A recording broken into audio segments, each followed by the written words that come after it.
Sabemos muito sobre o flagelo bacteriano, mas ainda temos muito a aprender. Não há explicação sobre como esta máquina molecular complexa possa ter sido produzida se usarmos o mecanismo darwiniano. Há 150 anos, os cientistas não sabiam nada sobre máquinas moleculares de complexidade irredutível. Mesmo assim, Charles Darwin antecipou a dificuldade de que sistemas assim poderiam apresentar a sua teoria. Se pudéssemos demonstrar que tal órgão complexo existisse, o qual possivelmente não pudesse ter sido formado por pequenas modificações sucessivas, minha teoria iria totalmente por água abaixo.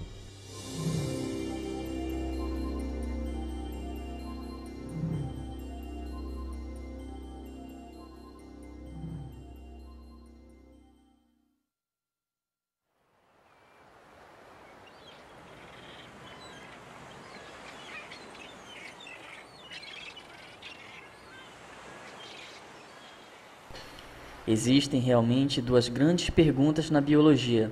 Como se conseguem formas vivas novas, com estruturas novas como asas e olhos da vida já existente? Em segundo lugar, como a vida se originou na Terra? Sabemos que Darwin passou a maior parte da vida formulando uma resposta para a primeira destas duas perguntas.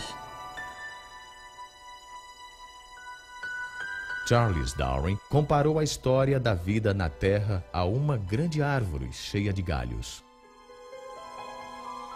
A raiz da árvore representava a primeira célula viva e os galhos eram formas de vida novas e mais complexas que haviam evoluído com o passar do tempo deste primeiro organismo primitivo.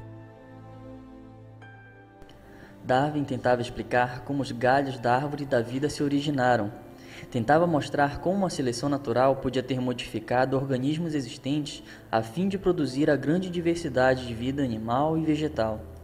Mas quando se chega à raiz da árvore, que representa a origem da primeira vida, a primeira célula viva, Darwin teve muito pouco a dizer.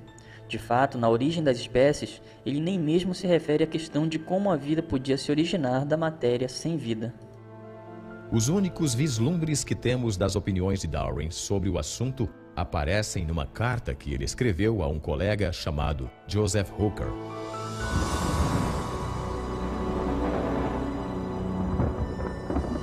Com relação à primeira produção de um organismo vivo, se, e que grande se, pudéssemos conceber num lago pequenino de água morna, com todo tipo de amônio e sais fosfóricos, luz, calor e eletricidade, e que fosse formado quimicamente uma combinação de proteínas pronta para sofrer mudanças ainda mais complexas, atualmente tal matéria seria devorada instantaneamente, mas talvez este não tenha sido o caso antes que os seres vivos fossem formados.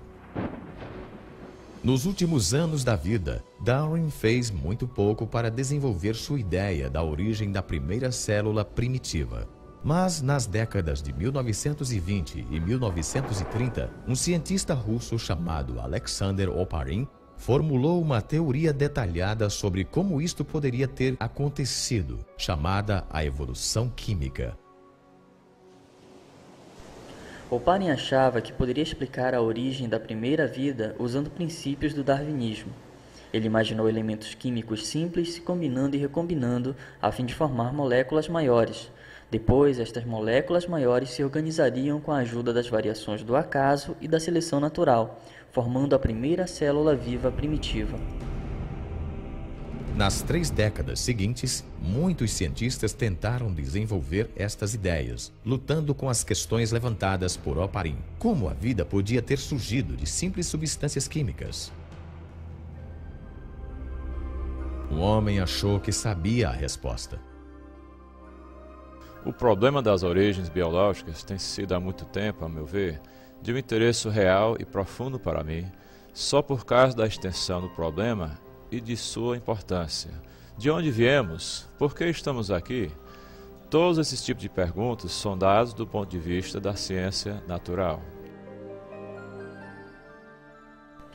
Na década de 70, Jim Kenyon foi um dos principais teóricos no mundo sobre a evolução química.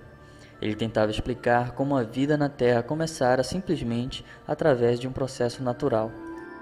Em 1969, Kenyon foi o coautor de um livro importante sobre a origem da vida.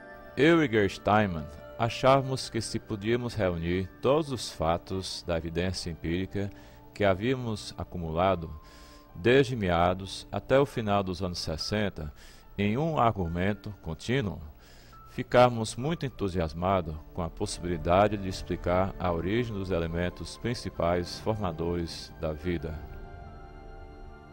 Apesar do otimismo, Kenyon tinha diante de si um problema significativo. Para explicar o início da vida, ele teria, primeiramente, que explicar a origem dos elementos essenciais básicos para a construção de uma célula, as moléculas complexas chamadas proteínas.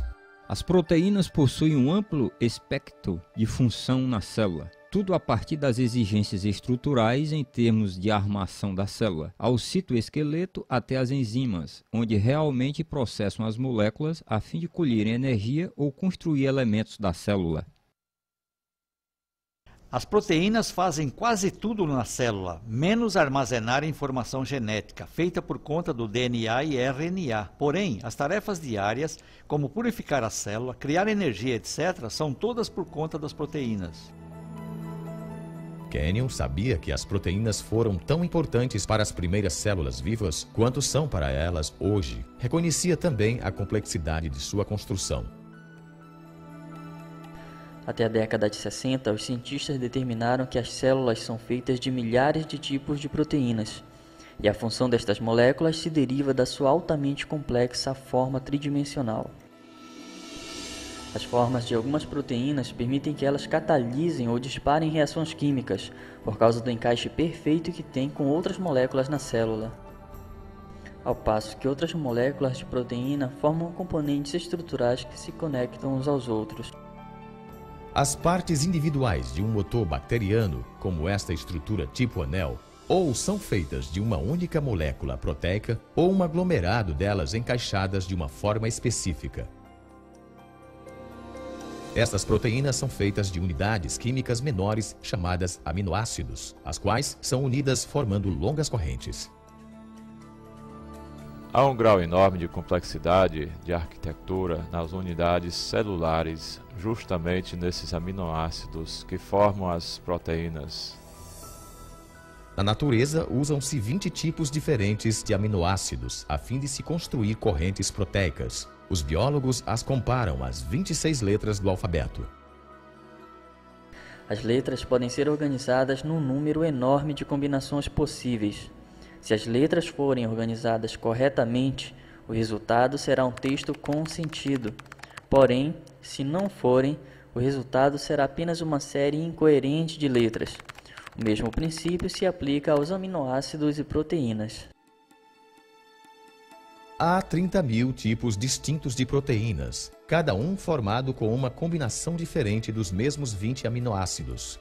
Eles se formam em correntes, geralmente com centenas de unidades de comprimento. Se os aminoácidos estiverem na sequência correta, então a corrente se dobra numa proteína que funciona. As proteínas se combinam com seus aminoácidos de tal forma que os aminoácidos se fecham uns sobre os outros numa arquitetura pré-programada pela ordem dos aminoácidos. Eles se dobram numa certa estrutura e essa estrutura é capaz de realizar certa função. Assim, todas as proteínas na célula têm um certo padrão tridimensional, baseado na organização dos aminoácidos na corrente. Esta organização é crítica. Se a sequência dos aminoácidos for incorreta, forma-se uma corrente inútil, a qual, ao invés de se dobrar numa proteína, será destruída na célula. As proteínas, como o código do computador, têm que ser exatas. A função do todo depende da organização exata de cada parte. Mas o que produz a sequência exata dos aminoácidos, que faz surgir formas e funções específicas das proteínas?